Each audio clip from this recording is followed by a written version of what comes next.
नमस्कार, मैं हूं जितेंद्र जैन और आप देख रहे हैं खबर समय जगत। आइए नजर डालते हैं आज की कुछ मुख्य खबरों पर। भोपाल इलेक्टोरल बॉन्ड को लेकर सामाजिक कार्यकर्ता प्रशांत भूषण ने प्रेस कॉन्फ्रेंस में सुप्रीम कोर्ट के फैसले को सही बताया है। उन्होंने सवाल किया कि कितने बॉन्ड खरीदे, कितने पॉलिटिकल पार्टी को दिए। इसमें ज्यादातर पैसा घूस के तौर पर दिया। ये हिंदुस्तान नहीं, दुनिया का सबसे बड़ा घोटाला है। इस घूस से लाखों करोड़ों के कॉन्ट्रैक्ट दिए। यह संगीन अपराध, इसकी जवाबदेही हो। उन्होंने कहा कि घूस लेकर दवा कंपनियों को टेंडर दिया गया। इंडिपेंडेंस SIT के थ्रू मामले की जांच हो। चुनावी बॉन्ड घोटाले में अदालत की निगरानी में SIT के गठन के लिए कॉमन कॉज और centre for public interest litigation द्वारा सुप्रीम कोर्ट में एक याचिका दायर की गई है। सुप्रीम कोर्ट के ऐतिहासिक फैसले के बाद चुनावी बॉन्ड का डाटा जो सार्वजनिक किया गया, उससे संकेत मिलता है कि बॉन्ड्स के माध्यम से बड़े पैमाने पर संभावित लेन देन कंपनियों और राजनीतिक दलों द्वारा किया गया। डेटा से पता चलता है कि जिन कंपनियों को बड़ी परियोजनाएं मिली, उन्होंने परियोजनाओं प्राप्त करने के करीब सत्तारूढ़ दलों को बॉन्ड के माध्यम से बड़ी रकम दान की। देखिए, इलेक्टोरल बॉन्ड एक गुप्त तरीका था पॉलिटिकल पार्टियों को चंदा देने का, जिसका खुलासा सुप्रीम कोर्ट के ऑर्डर से कराया गया।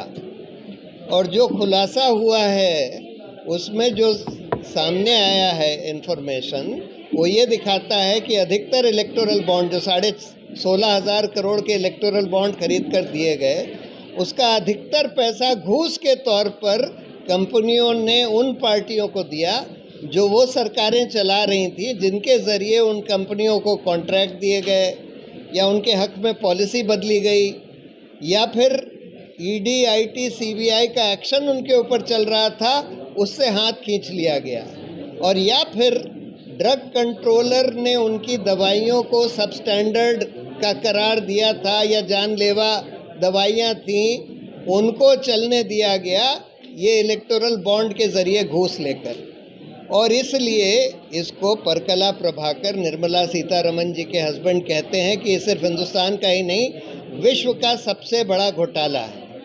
तो अब हम लोग ये कह रहे हैं कि इतना बड़ा घोटाला सामने आया है सुप्रीम कोर्ट के ऑर्डर के आदेश के आधार पर, और इसमें जवाबदेही तय होनी चाहिए। ये पता लगना चाहिए कि उस कंपनी के कौन लोग इस घूसखोरी में इन्वॉल्व थे, पॉलिटिकल पार्टी के कौन लोग इन्वॉल्व थे, उस सरकार के कौन लोग इन्वॉल्व थे, और उन एजेंसीज़ के कौन लोग इन्वॉल्व थे, ED, IT, CBI या फिर ड्रग कंट्रोलर के, और उनको जवाबदेह ठहराया जाना चाहिए। तो इसलिए इसकी एक SIT के द्वारा जांच होनी चाहिए, जो कि बिल्कुल स्वतंत्र हो, जो सुप्रीम कोर्ट गठन करे, और एक रिटायर्ड सुप्रीम कोर्ट के जज के सुपरविज़न में इसकी जांच होनी चाहिए। उसके लिए हम लोगों ने सुप्रीम कोर्ट में एक पिटीशन फाइल करी है, और इसकी सुनवाई हमको उम्मीद है कि जल्दी होएगी। डॉक्यूमेंट आया था, वो पूरी तरह से देश में हम नागरिकों के सूचना के अधिकार का हनन कर रहा था। यही सुप्रीम कोर्ट ने जजमेंट में भी बताया है, और सुप्रीम कोर्ट ने इसे गैर संवैधानिक घोषित किया है।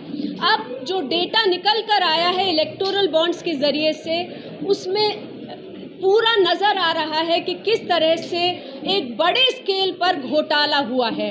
कंपनियों ने पैसे दिए इलेक्टोरल बॉन्ड से पॉलिटिकल पार्टीज़ को, जो रूलिंग पार्टीज़ हैं, और उनसे कॉन्ट्रैक्ट उन्हें मिले हैं बहुत क्लोज प्रॉक्सिमिटी में।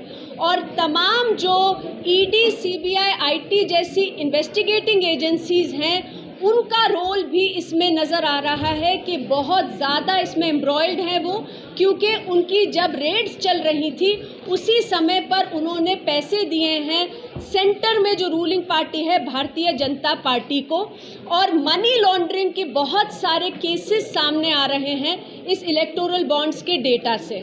अभी हम ये भी कहना चाहते हैं कि हम बहुत इस चीज़ से दुखी हैं कि सूचना के अधिकार कानून का लगातार हमारे देश में उल्लंघन हो रहा है, उससे कमज़ोर बनाया जा रहा है। एक ऐसा अधिकार जो कि हम सब लोगों के लिए मौलिक अधिकार है। मध्य प्रदेश में भी आज की तारीख में एक भी सूचना आयुक्त की नियुक्ति नहीं की गई है। सूचना आयोग जो मध्य प्रदेश का है वो खाली पड़ा है। उसी तरह से जो सेंटर में सूचना आयोग है, सेंट्रल इंफॉर्मेशन कमीशन, वहाँ पर भी ये रिकॉर्ड है कि 2014 से एक भी नियुक्ति नहीं की जा रही है आयोग में जब तक कि सुप्रीम कोर्ट आदेश नहीं दे रहे।